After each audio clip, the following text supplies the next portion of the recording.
Hello, আজকে Halloween. আজকে আমি সাজবো। টাটা। এগুলোতে লাগাই পেঁচে যা একটু আছে ঠিক। এতক্ষণ দেখে বুঝতেই পারছো তো কিসের মেকআপ চলছে এখন। হ্যাঁ, হ্যালোউইনের দিন আমাদের আরিয়ানকে ভূত সাজানোর মেকআপ চলছে এখন। তো ভূত সাজাতে সাজাতে তো হেসেই পাগল হয়ে যাচ্ছিলাম, যত একটা একটা করে স্টেপ দিচ্ছি আর এত হাসি পাচ্ছিল কি বলবো। হ্যালোউইনে ভূত বানার ইচ্ছাটা কিন্তু আমাদের আরিয়ানেরই ছিল, আমার না যে আমি ভিডিওর জন্য বানাচ্ছি, এরকম কিছুই না। আমাদের আরিয়ানেরই অনেক দিনের ইচ্ছা ছিল যে হ্যালোউইনেতে ভূত সাজবে।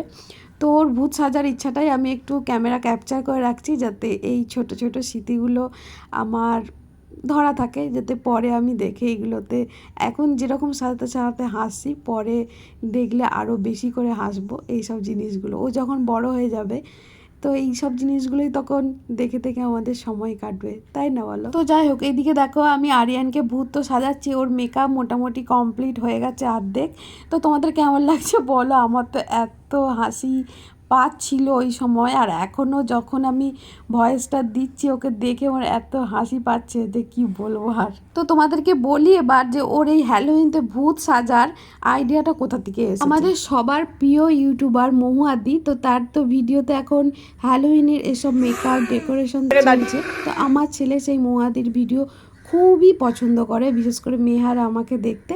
তো তাদের ভিডিও দেখে দেখেই গত বছরের তার আগের বছর প্রতি বছরেরই ভিডিও দেখে। তো সেই সব ভিডিও দেখে দেখেই ওর মাথায় আইডিয়া এসেছে যে হ্যালোউইনেতে ভূত সাজতে হবে। তো সেই জন্য এবছর বায়না করেছিল। মানুষের গন্ধ চাও, সবাইকে খেয়ে নিব। সবাইকে খেয়ে নেবো, সবাইকে খেয়ে নেবো, সবাইকে খেয়ে নেবো, সবাইকে। আর আমিও ওর ইচ্ছা পূরণ করার জন্য ওকে ভূত সাজিয়ে দিয়েছিলাম। আর এই হ্যালোউইন ফেস্টিভ্যালটা যদিও আমাদের এখানকার ফেস্টিভ্যাল নয়, তো সেই জন্য কত তারিখে হ্যালোউইন হয় সেটা তো আমরা জানি না। তবে এটা ফোনে একটু সার্চ করে নিয়েছিলাম, 31শে ডিসেম্বর ফ্রাইডে ওই দিনই ছিল হ্যালোউইন। তবে হ্যাঁ, আমাদের ইন্ডিয়াতেও এখন কিন্তু দেখছি অনেককেই এই হ্যালোউইন ফেস্টিভ্যালটা বেশ সুন্দর করে এনজয় করে, ভূত সাজে নানা রকমের। তো যাই হোক, আমাদের এই দুটো পুচকো পুচকো ভূতকে কেমন লাগছে সেটা কিন্তু অবশ্যই জানিও তোমরা। আর বলো তো, আমাদের এই সাদা ভূতকে দেখে কি তোমরা ভয় পেয়েছো? না হলে কিন্তু ঘাড় মটকে দেবে।